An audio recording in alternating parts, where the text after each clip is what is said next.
सब तो पहला तो मैं इस पवित्र धरती नूं प्रणाम करदा और साढ़े असीं बड़े सुभाग्य है कि सानूं इत्थे प्रोग्राम करने का मौका मिलिया। मेरा नाम इंद्रजीत सिंह है। मैं साबका राष्ट्रपति ज्ञानी जैल सिंह का ग्रैंडसन है ते ओबीसी नूं बिलोंग करदा है। ते अज असीं एक इत्थे 7 अगस्त नूं ओबीसी का प्रोग्राम महासंघ के तरफों जो नागपुर तो साडे नाल आए ने, जो ओबीसी महासंघ के प्रेजिडेंट ने डॉक्टर गोबन राय जी साडे विच हैगे ने। मैं उन्हां दे इन्हां ने एक प्रोग्राम का इंतजाम किया इत्थे जिहदा असीं पूरा सहयोग करते हैं। तो मैं चाहना कि वो पूरा तुहानूं ब्रीफिंग करन कि ये प्रोग्राम की हैगा, किस तरीके नाल कीता जाओगे, साडी मंगां की हैगियां। डॉक्टर साहब, मैं राष्ट्रीय ओबीसी महासंघ ये पूरे देश के जो 3742 जातियों में ओबीसी समाज बिखरा हुआ है, उन्हें और उनके लिए काम करने वाले संगठनों को इकट्ठा करके ओबीसी समाज की जो संवैधानिक न्याय मांगे हैं तथा संवैधानिक अधिकार है जो संविधान ने हमें दिए, वो पूरा करने के लिए केंद्र सरकार और राज्य सरकार से हम लोग हमेशा डिमांड करते हैं। उसके लिए हर साल इस देश के अलग अलग राज्यों में राष्ट्रीय महाधिवेशन कराते हैं, राज्य अधिवेशन कराते हैं, जिला अधिवेशन कराते हैं। दिल्ली में और राज्य की राजधानी में जाकर निदर्शना, धरने, मोर्चे, इस सभी माध्यम से हम ओबीसी समाज की मांगे सरकार के आगे रखते हैं। हर साल ये राष्ट्रीय महाधिवेशन 7 अगस्त को हम लोग आयोजित करते हैं। 7 अगस्त का महत्व लोगों को याद रहे, क्योंकि 7 अगस्त को वीपी सिंह साहब ने हमें संविधान की 2 प्रमुख सहूलतें लोकसभा और राज्यसभा में बिल पारित कर प्रदान की थी, जिसमें कि शिक्षा में 27% आरक्षण और नौकरी में 27% आरक्षण। वह दिन हमारे ओबीसी के लिए एक अलग दिन है और इसके लिए उसकी याद हमेशा रखने के लिए और ओबीसी समाज में उसकी याद हमेशा के लिए संग्रहित रखने के लिए 7 अगस्त की तारीख हम हर साल करते हैं। अभी तक हम लोगों के 8 अधिवेशन पूरे देश में हुए हैं। पहला अधिवेशन नागपुर में हुआ था, दूसरा दिल्ली में, तीसरा बम्बई, चौथा हैदराबाद, 5वां और 6ठा ऑनलाइन हुआ था कोरोना के काल में, 7वां दिल्ली में, 8वां तिरुपति में और अभी 9वां ये अमृतसर पंजाब में 7 अगस्त को होने जा रहा है। और ये 8 महाधिवेशन के कारण ओबीसी समाज के उत्थान के लिए, ओबीसी समाज के स्टूडेंट, यूथ और आम आदमी के उत्थान के लिए केंद्र और राज्य सरकार को अब तक 48 गवर्नमेंट डिसीजन, रिजोल्यूशन, जीआर निकालने पड़े, जिसका फायदा आज विद्यार्थी, युवक और आम जनता को ओबीसी समाज के हो रहा है। ये 7 अगस्त को होने वाले महाधिवेशन का उद्घाटन समारोह आदरणीय national council for backward class के अध्यक्ष, माजी मंत्री और अभी अध्यक्ष है श्री हंसराज जी अहिर, इनके शुभ हस्ते होगा और चीफ गेस्ट करके केंद्रीय मंत्री प्रताप राव जी जाधव, हमारे केंद्रीय मंत्री रक्षाताई खड़से, हमारे महाराष्ट्र के उप मुख्यमंत्री देवेंद्र जी फडणवीस, आपके पंजाब के डिप्टी स्पीकर श्री जय कृष्णा सिंह, हमारे महाराष्ट्र के विरोधी पक्ष नेता विजय वडेट्टीवार, ओबीसी मिनिस्टर अतुल सावे जी, गोवा के मंत्री सुभाष शिरोडकर, महाराष्ट्र प्रदेश कांग्रेस कमेटी के अध्यक्ष नानाभाऊ पटोले, बीजेपी के महाराष्ट्र प्रदेश के अध्यक्ष चंद्रशेखर जी बावनपुरे, आपके एमपी पंजाब के हरभजन सिंह जी जो कि इंडियन क्रिकेटर भी है, हमारे महाराष्ट्र के member of parliament Shrimati Pratibhatai Dhanorkar, member of parliament Namdev Kirsan, Amar Kale, Prashant Patole, Shyam Kumar Barve, शोभा बच्चा, संजय देशमुख, बाळू मात्रे और तेलंगाना की एमपी येरेला राजेंद्र और तेलंगाना की एमपी रविंद्र विदुरज्जा, सुरेश कुमार सेतर, कटारिया आपके पंजाब के एमएलए हैं, रणप्रीत सिंह स्वर्ण एमएलए आपके पंजाब के, ऑनरेबल श्री राजकुमार सैनी हरियाणा के एक्स मेंबर ऑफ पार्लियामेंट है, हमारे महाराष्ट्र के एक्स मिनिस्टर महादेवराव जानकर, हमारे महाराष्ट्र के माजी मंत्री परिणय फुके, विधायक अभिजीत वंजारी, विधायक सुधाकर अटबले, ये लोग पहले सत्र में हमें मार्गदर्शन करेंगे।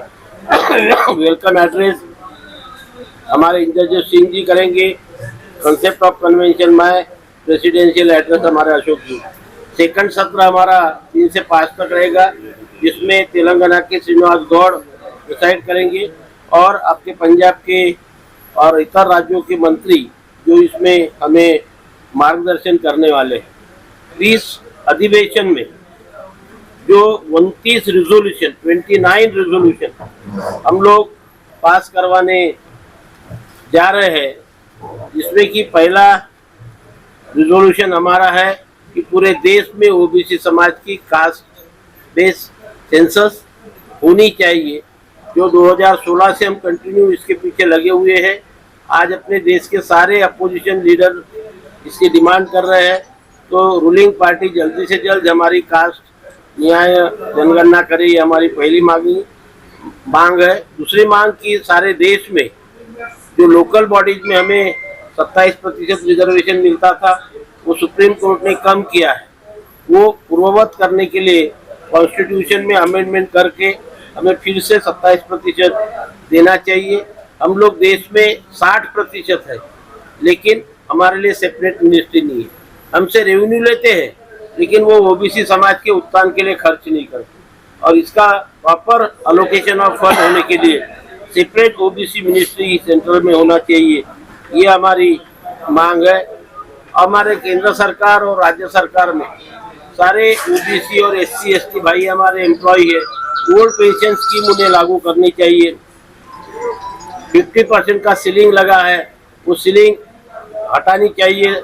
नॉन क्रीमिलियर की लिमिट जो अनकॉन्स्टिट्यूशनल है वो हटाया जाए, और जब तक वो हटाते नहीं, अभी 8 लाख रुपया है वो 20 लाख रुपया किया जाए, ये हमारी मांग है। हमारे महाराष्ट्र में मराठा वर्सेस ओबीसी का बड़ा आंदोलन चल रहा है, तो किसी भी इसमें मराठा कम्युनिटी को ओबीसी में से रिजर्वेशन न दिया जाए, और एकदम से आउटराइट कुंडी प्रमाण पत्र भी नहीं देना चाहिए।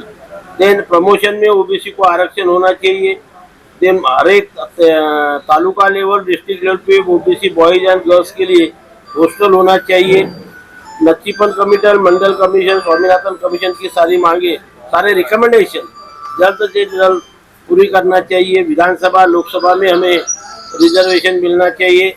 महात्मा फुले और सावित्रीबाई फुले को भारत रत्न जल्द से जल्द इस सरकार ने देना चाहिए। इस तरह के 30 डिमांड्स पे हम लोग परसों चर्चा करेंगे, रिजोल्यूशन पास करेंगे, और वो रिजोल्यूशन आने वाले समय में सेंट्रल गवर्नमेंट के सामने रख के वो पूरी करने की डिमांड हम आने वाले साल भर में करने वाले हैं। और इस तरह से इस कितना दबाव पड़ेगा, परसों की जो इतना दबाव पड़ेगा, क्योंकि अलग अलग राज्यों से जो मंत्री आ रहे हैं, और भारत सरकार पर दबाव कितना के डालने में आप सफल होंगे? देखिए, मैं अभी आपको कहा कि हम लोग 2016 से जो काम कर रहे हैं, और हर साल अधिवेशन लेके अलग अलग पार्टी के लोगों को बुलाकर हम लोग हमारी मांगे डिमांड उनके सामने रखते।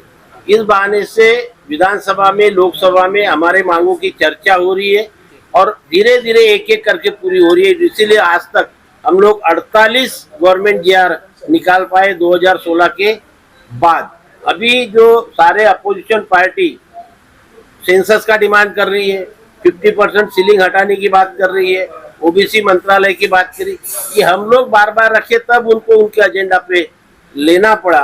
और हमें आज विश्वास हो रहा है कि एक दिन रूलिंग पार्टी को ये मांगे हमारी पूरी करनी पड़ेगी। और इसलिए जब तक हम हमेशा रोते नहीं रहेंगे, सरकार हमारी तरफ ध्यान नहीं देगी। तो ये जो हम लोग महाधिवेशन लेते हैं, और बाकी के भी जो एवेन्यूज हम लोग अप्लाई करते हैं, वो इसलिए कि बार बार सरकार को याद दिलाना पड़ता है कि हमारे ये समाज की, ओबीसी समाज की मांगे है, और आप जल्दी से जल्द इसे पूरी करें। ओबीसी का एक माध्यम है 9वां अधिवेशन। सर ओबीसी का जो सर्टिफिकेट होता है, हाँ, ओबीसी में कितने % आबादी है? हमारे हिसाब से मोर देन 60% पूरे देश में। लास्ट जनगणना कब? देखिए वो तो 1931 में हुआ था, उसके बाद ओबीसी का सेंसस ही नहीं हुआ।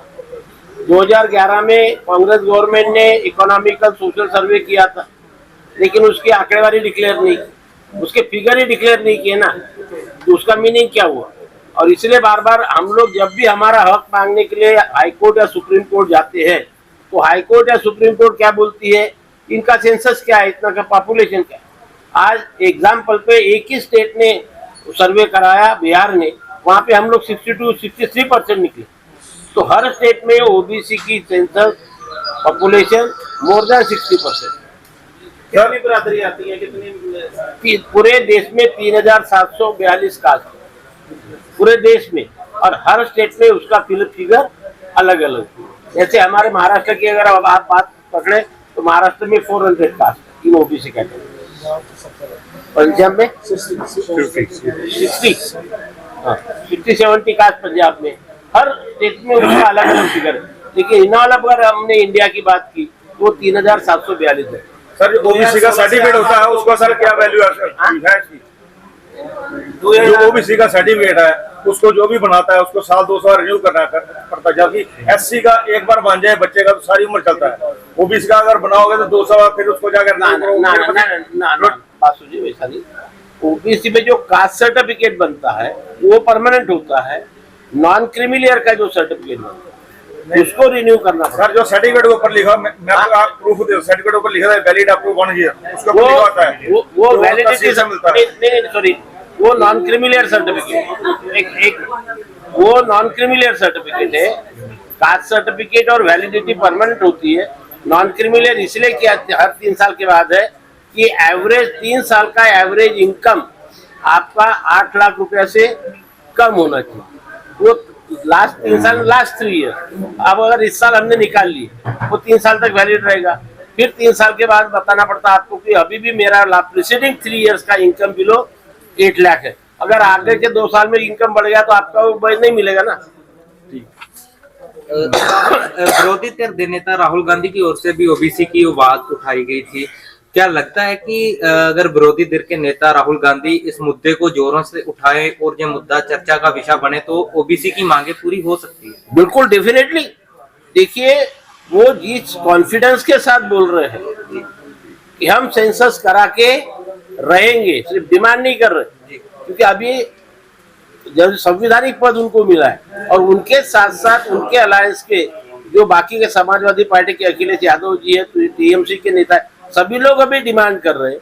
और सभी लोग डिमांड करने से बार बार इतने बड़े स्ट्रांग अपोजिशन पार्टी की जब डिमांड होती है तो रूलिंग पार्टी को एक ना एक दिन वो कंसीडर करना ही पड़ता है। ठीक है, थैंक यू।